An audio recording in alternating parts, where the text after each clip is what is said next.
juntos novamente para seguirmos com o estudo do livro Crianças e Suas Vidas Passadas, de Carol Bauman.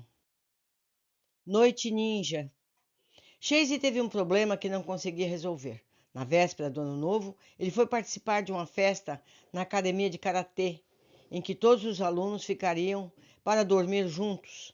Aqueles eram os tempos das onipresentes, tartarugas ninjas, e as crianças brincavam com jogos ninja, vídeos de karatê, comida favorita das tartarugas, pizza. Montavam túneis escuros com lençóis e cobertores para simular os esgotos em que viviam as tartarugas. Aparentemente, Chase se divertia a valer. Mais tarde da noite, ele ficou perturbado e não conseguiu dormir. Minha amiga Amy McLean, que supervisionava as crianças, não conseguia consolá-lo. Ao amanhecer, colocou-o no carro e o trouxe exausto e chorando para casa. Ele não sabia explicar o que acontecera, exceto que estava tentando dormir o mais tarde possível, quando se sentiu muito perturbado e não conseguiu pegar no sono. Após aquela noite, Chase passou a ter ataques de ansiedade todas as noites, na hora de dormir. Sentia dores no estômago, ficava muito pálido e calado, e ansioso por temer não conseguir dormir. Tentamos banhos quentes, exercícios de relaxamento, música, leite quente, mas nada deu certo.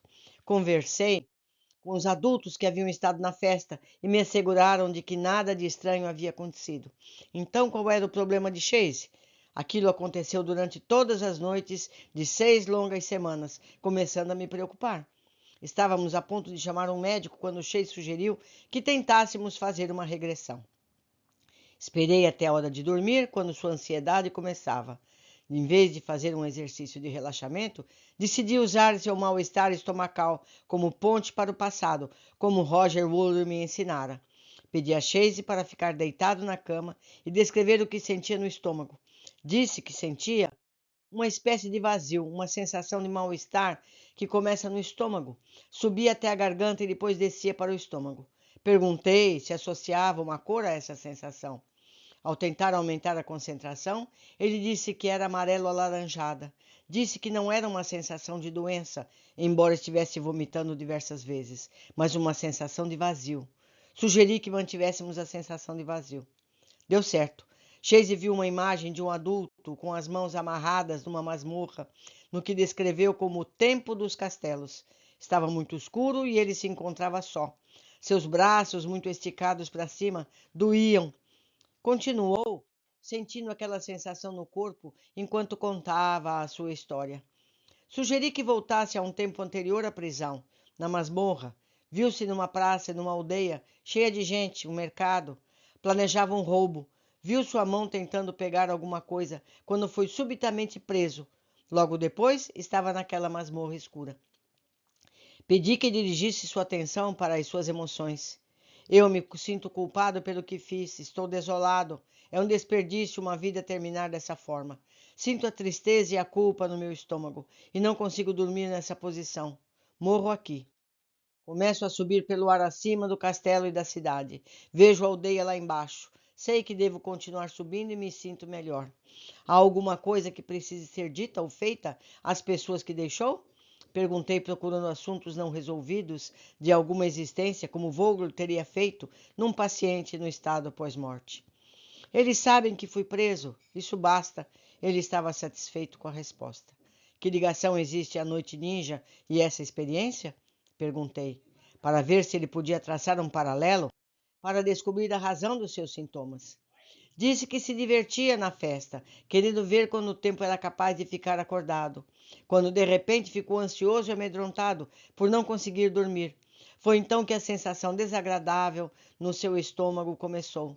Disse que a noite da festa estava escura e estranha como uma masmorra, e que foi por isso que a sensação de doença surgiu. Como está se sentindo agora? Perguntei para me certificar de que não havia mais nada. Chase me abraçou, dizendo que se sentia melhor. Conseguiu dormir bem naquela noite e não foi mais assaltado pela ansiedade ou pela sensação de mal-estar. Era aquilo que eu precisava. Meu entusiasmo foi renovado. Chase me ofereceu a oportunidade de usar lembranças de vidas passadas para curas de verdade. Deu certo. Ele tinha um problema real, sintomas físicos, que não conseguíamos entender nem curar. mas utilizando a percepção dos seus sentimentos, localizamos o problema em sua fonte real no passado, que não era nada que tivesse acontecido na noite ninja, mas uma lembrança de uma vida passada que havia sido disparada pelos seus sentimentos naquela noite. Era um processo realmente simples. Segui a indicação de Chase e o ajudei a articular a causa de seu problema no passado. Então, com uma pequena ajuda minha, ele soube o que precisava fazer para tirar à memória aquela mãe. Qualquer mãe teria feito o mesmo. Crianças inglesas recordam.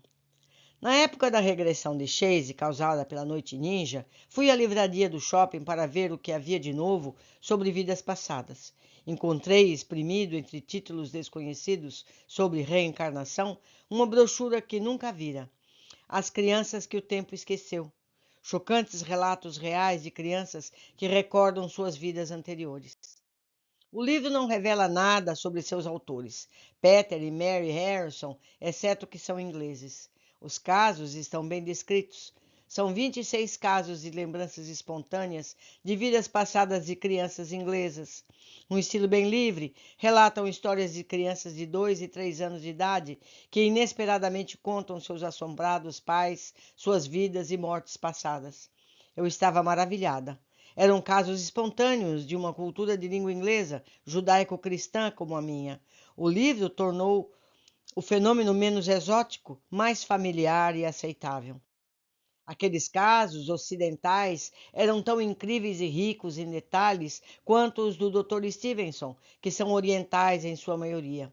Aquele livro era a resposta aos críticos que tentam descartar os casos do Dr. Stevenson, porque provém de culturas em que se crê na reencarnação, argumentando que, por causa da crença dos pais, as crianças são inconscientemente encorajadas a falar de vidas passadas. Uma leitura atenta dos escritos do Dr. Stevenson afasta essas críticas.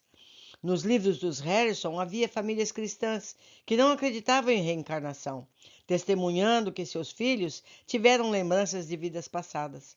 A maioria ficou desconcertada, se não chocada, quando as crianças começaram a dizer: "Na minha vida anterior" ou "quando eu morri", como um pai afirmou. Já tinha ouvido falar de coisas estranhas assim, mas jamais podia imaginar que fosse acontecer na minha família. Aquelas crianças, certamente, não foram instruídas pela família, nem souberam pela TV ou por livros de história que lembranças de vidas passadas são normais. No máximo, foi o inverso. Seus pais resistiram em acreditar que seus filhos falavam sério e tentaram fazer com que esquecessem aquilo, desejando que o estranho comportamento se dissipasse. Mas as lembranças de seus filhos persistiam, apesar da resistência. Eventualmente, foram os pais que mudaram. Não se pode negar, meus amigos. É um fato real. Não se pode negar a verdade. Por hoje ficamos por aqui. Aguardo todos no próximo capítulo. Abraços.